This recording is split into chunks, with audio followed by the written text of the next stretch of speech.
ಮುಖ್ಯಮಂತ್ರಿ D K Shivakumar ಇಂದು ವಿಧಾನಸೌಧದ conference ಹಾಲಲ್ಲಿ ಸಮ್ಮೇಳನ ಸಭಾಂಗಣದಲ್ಲಿ ಅಧಿಕಾರಿಗಳ ಜೊತೆ ಸಭೆ ನಡೆಸಿದರು.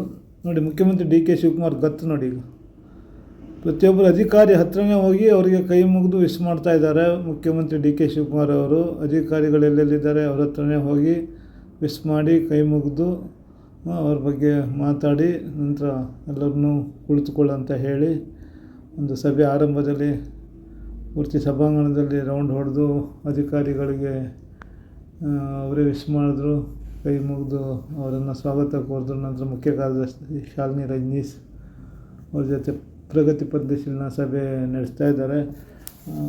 ಮುಖ್ಯಮಂತ್ರಿಗಳ ಸಚಿವ ಸಂಪುಟದ ಬಹುತೇಕ ಎಲ್ಲ ಸಚಿವರು ಈ ಸಭೆಯಲ್ಲಿ ಭಾಗವಹಿಸಿದ್ದಾರೆ. ವಿಧಾನಸೌಧದ ಸಮ್ಮೇಳನ ಸಭಾಂಗಣದಲ್ಲಿ ಸಭೆ ನಡೀತಾ ಇದೆ. ಈ ಸಭೆಯಲ್ಲಿ ಜಿಲ್ಲಾಧಿಕಾರಿಗಳು, ಜಿಲ್ಲಾ ಪಂಚಾಯತ್ನ ಮುಖ್ಯ ಕಾರ್ಯನಿರ್ವಹಣಾಧಿಕಾರಿಗಳು, ಪೊಲೀಸ್ ವರಿಷ್ಠಾಧಿಕಾರಿಗಳು ಈ ಸಭೆಯಲ್ಲಿ ಭಾಗವಹಿಸಿದ್ದಾರೆ. ರಾಜ್ಯದಲ್ಲಿ ಮಳೆ, ಬೆಳೆ, CSR ಫಂಡ್ ಬಗ್ಗೆ ಮತ್ತು ಕಾನೂನು ಸುವ್ಯವಸ್ಥೆ, SIR ಆ ವಿಷಯದ ಬಗ್ಗೆ ಸಮಗ್ರವಾಗಿ ಚರ್ಚೆ ಮಾಡ್ತಾಯಿದ್ದಾರೆ. ಈಗ ಮುಂಗಾರು ಮಳೆ ಆರಂಭವಾಗಿದೆ. ಮುಂಗಾರು ಮಳೆ ಆರಂಭ ಆಗೋದನ್ನು ಎದುರಿಸೋದು ಹೇಗೆ, ಏನು ಮಾಡಬೇಕು, ಮುಂಜಾಗ್ರತಾ ಕ್ರಮಗಳು, ಪ್ರವಾಹ ಬಂದರೆ ಏನು ಮಾಡಬೇಕು, ರಸಗೊಬ್ಬರಗಳ ಕೊರತೆ ಇದೆ, ಅದ್ರ ಬಗ್ಗೆ ಚರ್ಚೆ ಮಾಡ್ತಾಯಿದ್ದಾರೆ. ನಂತರ CSR ಫಂಡನ್ನು ಅಭಿವೃದ್ಧಿ ಕಾರ್ಯದಲ್ಲಿ ಮತ್ತು ಶಿಕ್ಷಣ ಕ್ಷೇತ್ರದಲ್ಲಿ ಹೇಗೆ ಉಪಯೋಗಿಸ್ಕೊಳ್ಬೇಕು ಅನ್ನೋದನ್ನು ಚರ್ಚೆ ಮಾಡಿದ್ದಾರೆ. ನಂತರ ಕಾನೂನು ಸುವ್ಯವಸ್ಥೆ ಬಗ್ಗೆಯೂ ಸುದೀರ್ಘವಾಗಿ ಚರ್ಚೆ ಮಾಡಿದ್ದಾರೆ. ರಾಜ್ಯದ ಕಾನೂನು ಸುವ್ಯವಸ್ಥೆ ಕಾಪಾಡೋ ಸಂಬಂಧಪಟ್ಟಂತೆ ಮತ್ತು SIR ಚುನಾವಣಾ ಆಯೋಗ ನಡೆಸ್ತಿರುವ SIR ವಿಷಯದ ಬಗ್ಗೆಯೂ ಚರ್ಚೆ ಮಾಡ್ತಾಯಿದ್ದಾರೆ.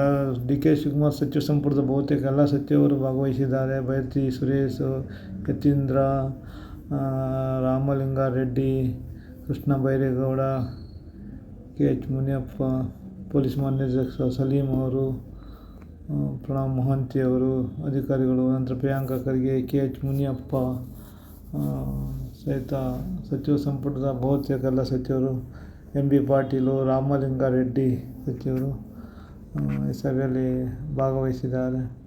ಮತ್ತು ಹಿರಿಯ ಅಧಿಕಾರಿಗಳು, ಜಿಲ್ಲಾಧಿಕಾರಿಗಳು, ಜಿಲ್ಲಾ ಪಂಚಾಯತ್ ಕಾರ್ಯನಿರ್ವಹಣಾಧಿಕಾರಿಗಳು, ಪೊಲೀಸ್ ಅಧಿಕಾರಿಗಳು, ಜಿಲ್ಲಾ ಪೊಲೀಸ್ ವರಿಷ್ಠಾಧಿಕಾರಿಗಳು ಎಲ್ಲರೂ ಸುದೀರ್ಘವಾಗಿ ಒಂದು ಸಭೆ ನಡೆಸ್ತಾ ಇದ್ದಾರೆ. ಮುಖ್ಯಮಂತ್ರಿ ಆದಮೇಲೆ ಒಂದು ಫುಲ್ ಫ್ಲೆಡ್ಜ್ ಸಭೆ ಮಾಡ್ತಾಯಿದ್ದಾರೆ. ಡೆಲ್ಲಿಗೆ ಹೋಗಿ ಹೈಕಮಾಂಡನ್ನು ಭೇಟಿಯಾಗಿ ಬಂದಿದ್ದಾರೆ. ಇನ್ನು 2ನೇ ಹಂತದ ಸಚಿವ ಖಾತೆಗಳ ಹಂಚಿಕೆ ನಡೀಬೇಕಾಗಿದೆ. ಈಗಾಗಲೇ ಹಂಚಿಕೆಯಾದ ಖಾತೆಗಳಲ್ಲಿ ಕೆಲವರಿಗೆ ಅಸಮಾಧಾನ ಆಗಿದೆ. ರಾಮಲಿಂಗಾರೆಡ್ಡಿ ಅವರಿಗೆ ಅಸಮಾಧಾನ ಇದೆ. ನಂತರ KH ಮುನಿಯಪ್ಪ ಅಸಮಾಧಾನ ಇದೆ. ಕೃಷ್ಣ ಬೈರೇಗೌಡರಿಗೂ ಅಸಮಾಧಾನ ಇದ್ದು ಅವರಿನ್ನೂ ಖಾತೆನ ಅಧಿಕಾರ ವಹಿಸ್ಕೊಂಡಿಲ್ಲ ಇನ್ನೂ ತನಕ. ಅದು ಇವತ್ತಿನ ಸಭೆಯಲ್ಲಿ ಕೃಷ್ಣ ಬೈರೇಗೌಡರು ಭಾಗವಹಿಸಿದ್ದಾರೆ. ಬಹುತೇಕ ಎಲ್ಲ ಸಚಿವರು ಭಾಗವಹಿಸಿದ್ದಾರೆ. ಪ್ರಥಮ ಹಂತದಲ್ಲಿ ಯಾವುದೇ ಮಹಿಳೆಯರಿಗೆ ಸಚಿವ ಖಾತೆ ಕೊಟ್ಟಿಲ್ಲ, ಕೊಡಬೇಕಾಯಿತು. ಮಹಿಳೆಯ ಪ್ರಾತಿನಿಧ್ಯ ಇಲ್ಲ ಈಗ ಸಚಿವ ಸಂಪುಟದಲ್ಲಿ. ಯತೀಂದ್ರ ಇದ್ದಾರೆ, ಸಿದ್ದರಾಮಯ್ಯ ನಗರಾಭಿವೃದ್ಧಿ ಸಚಿವ ಯತೀಂದ್ರ ಸಿದ್ದರಾಮಯ್ಯ ಇದ್ದಾರೆ. ಇದು ವಿಧಾನಸೌಧದ ಕಾನ್ಫರೆನ್ಸ್ ಹಾಲಲ್ಲಿ ಸಮ್ಮೇಳನ ಸಭಾಂಗಣದಲ್ಲಿ ಇವತ್ತು ಸುದೀರ್ಘ ಸಭೆ ನಡೆಸಿದ್ದಾರೆ. ಕಾನೂನು ಸುವ್ಯವಸ್ಥೆ ಕಾಪಾಡಲಿಕ್ಕೆ ಪ್ರಥಮ ಆದ್ಯತೆ ನೀಡಬೇಕಂತ ತಾಕೀತು ಮಾಡಿದ್ದಾರೆ. ಅದೇ ರೀತಿ ಮಳೆಗಾಲದಲ್ಲಿ ಮಳೆಗಾಲ ಎದುರಿಸಿ ಮುಂಗಾರು ಎದುರಿಸಲು ಅನಾಹುತಗಳಾದ ಪ್ರಾಕೃತಿಕ ವಿಕೋಪ ಆದಾಗ ಅದನ್ನು ಹೇಗೆ ಎದುರಿಸಬೇಕು ಅನ್ನೋ ಬಗ್ಗೆನೂ ಅಧಿಕಾರಿಗಳಿಗೆ ಸೂಚನೆ ಕೊಟ್ಟಿದ್ದಾರೆ. ಆಲ್ಮೋಸ್ಟ್ ಎಲ್ಲ ಅಧಿಕಾರಿಗಳ ಜೊತೆ ಸಮಾಲೋಚನೆ ಮಾಡಿದ್ದಾರೆ. ಅಧಿಕಾರಿಗಳ ಜೊತೆ 1 to 1 ಸಹ ಮಾತಾಡಿದ್ದಾರೆ. ಇದು ಸಮ್ಮೇಳನ ಸಭಾಂಗಣದಲ್ಲಿ ನಡೆಯುತ್ತಿರುವ ಒಂದು ಸಭೆಯ ದೃಶ್ಯ. ಡಿ ಕೆ ಶಿವಕುಮಾರ್ ಅವರು ಅತ್ಯುತ್ಸಾಹದಲ್ಲಿ ಸಭೆ ನಡೆಸ್ತಾ ಇದ್ದಾರೆ. ನೋಡಲಿಕ್ಕೆ ಪ್ರಗತಿ ಪರಿಶೀಲನಾ ಸಭೆ ಅಂತಲೇ ಇದಕ್ಕೆ ಹೇಳ್ತಾ ಇದ್ದಾರೆ. ಎಲ್ಲರೂ ಸಭೆಯಲ್ಲಿದ್ದಾರೆ. ಅಧಿಕಾರಿಗಳ ಹತ್ತಿರ ಹೋಗಿ ಕೈ ಮುಗಿದು ಡಿ ಕೆ ಶಿವಕುಮಾರ್ ವಿಶ್ ಮಾಡಿದ್ದಾರೆ. ತುಂಬ ಹುರುಪಿನಲ್ಲಿದ್ದಾರೆ. ನೂತನ ಮುಖ್ಯಮಂತ್ರಿಯಾಗಿ ತುಂಬ ಹುರುಪು ಹಾಗೂ ಎನರ್ಜೆಟಿಕ್ ಆಗಿ ಕೆಲಸ ಮಾಡ್ತಾ ಇದ್ದಾರೆ. ಅವರು ಹೇಳೋ ಪ್ರಕಾರ ಸಾಕ್ಷಿ ಗುಡ್ಡೆಗಳನ್ನು ಬಿಟ್ಟು ಹೋಗಬೇಕು ಅಂತ ಹೇಳ್ತಾ ಇದ್ದಾರೆ.